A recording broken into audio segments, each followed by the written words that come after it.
दादा माखनलाल चतुर्वेदी ऐसे स्वतंत्रता सेनानियों में शुमार हैं जिन्होंने अपनी संपूर्ण प्रतिभा को राष्ट्रीयता के जागरण और भारत की स्वतंत्रता में लगा दिया। वैसे तो दादा प्रखर साहित्यकार रहे, लेकिन पत्रकारिता से उनका गहरा नाता है। वे एक आदर्श पत्रकार और आदर्श संपादक के रूप में आज प्रतिष्ठित हैं। उनकी पत्रकारिता शुरू होती है एक निबंध प्रतियोगिता में हिस्सा लेने से। मध्य प्रदेश के हिंदी प्रेमी यशस्वी संपादक माधवराव सप्रे हिंद केसरी का संपादन कर रहे थे। उनके पत्र हिंद केसरी ने राष्ट्रीय आंदोलन और बहिष्कार इस विषय पर एक निबंध प्रतियोगिता का आयोजन किया।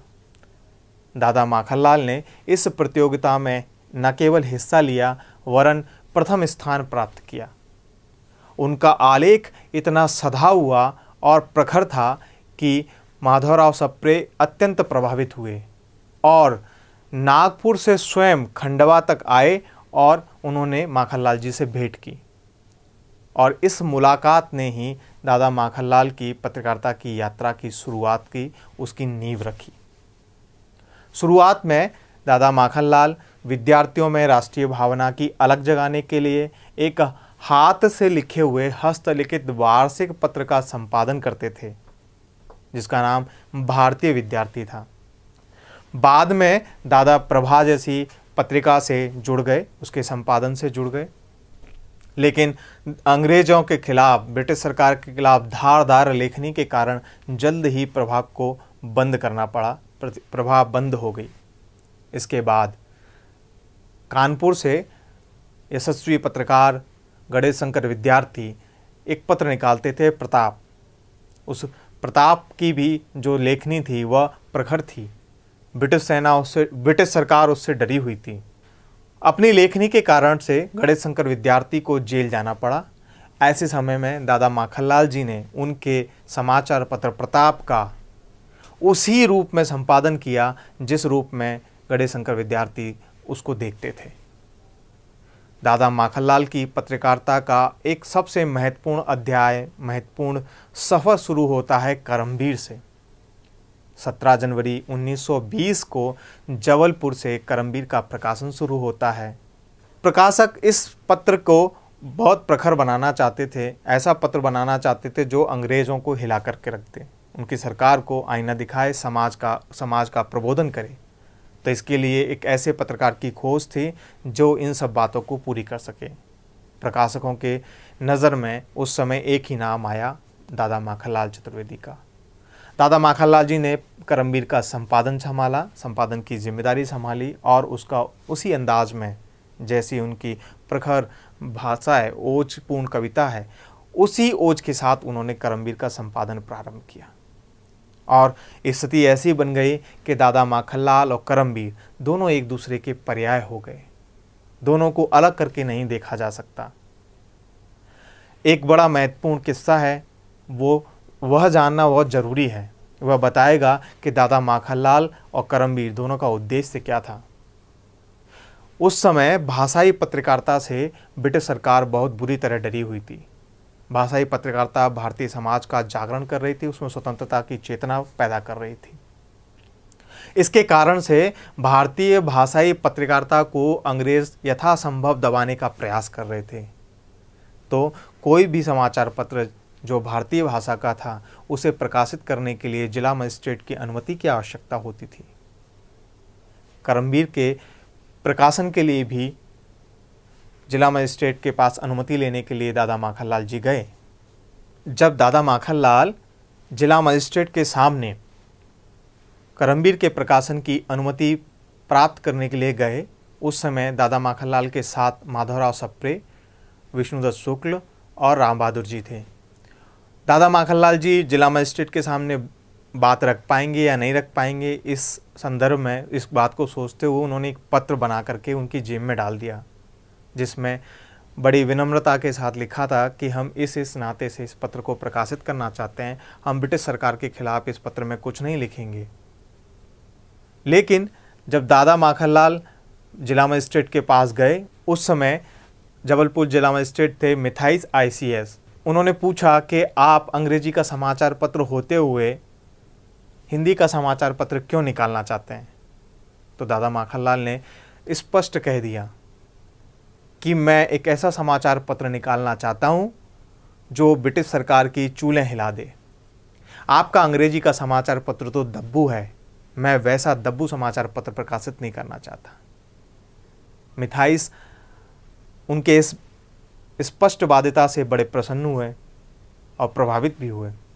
उन्होंने दादा माखनलाल को करमबीर के प्रकाशन की अनुमति दे दी। दादा माखनलाल चतुर्वेदी की यही बेबाकी करमबीर की भी पहचान बनी। करमबीर में उन्होंने इसी बेबाकी के साथ लेखन किया। दादा माखनलाल की पत्रकारिता और उनकी बेबाकी को समझने के लिए उन्हीं की दो पंक्तियां हैं।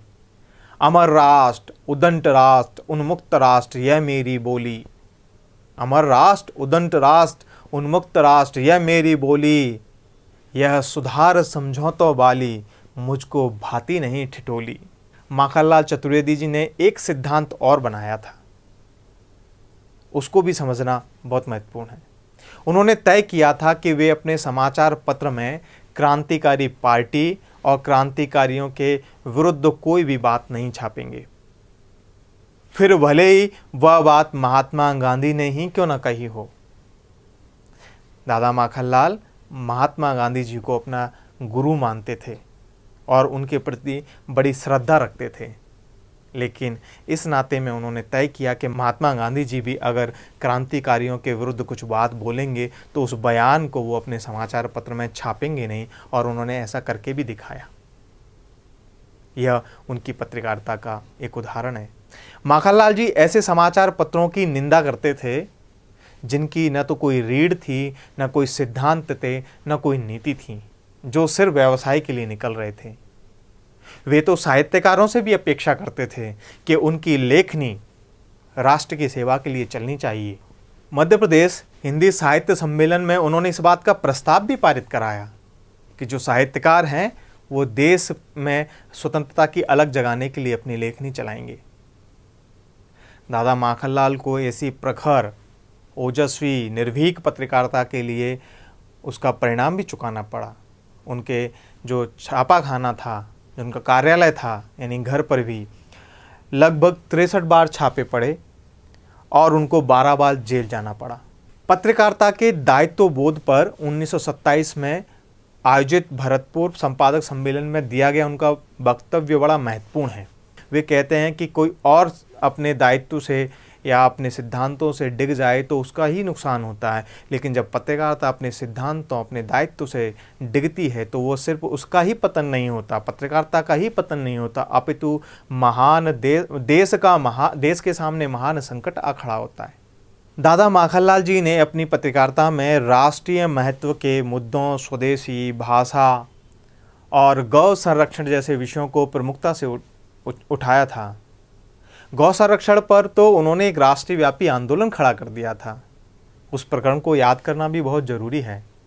मध्य प्रदेश में सागर के पास रतौना करके स्थान है, वहाँ ब्रिटिश सरकार ने एक विशाल कसाई खाना गौ कसी के लिए जो है खोलने का निर्णय लिया था, जिसमें 2.5 लाख गाय, 2.5 लाख गौवंश प्रति माह काटा जाना था। इस संदर्भ में हितवाद में 4 पृष्ठ का विज्ञापन प्रकाशित हुआ। दादा माखनलाल जी यात्रा पर थे, उसी दौरान उन्होंने ये विज्ञापन पढ़ा। ट्रेन में यात्रा के दौरान उन्होंने अपनी यात्रा वहीं विराम दिया और वापस लौट करके वो जबलपुर आए, और जबलपुर आकर के उन्होंने करमबीर में ब्रिटिश सरकार के इस निर्णय के खिलाफ संपादकीय लिखा, और उनके लेखनी से गौ संरक्षण के लिए राष्ट्रीय आंदोलन खड़ा हो गया।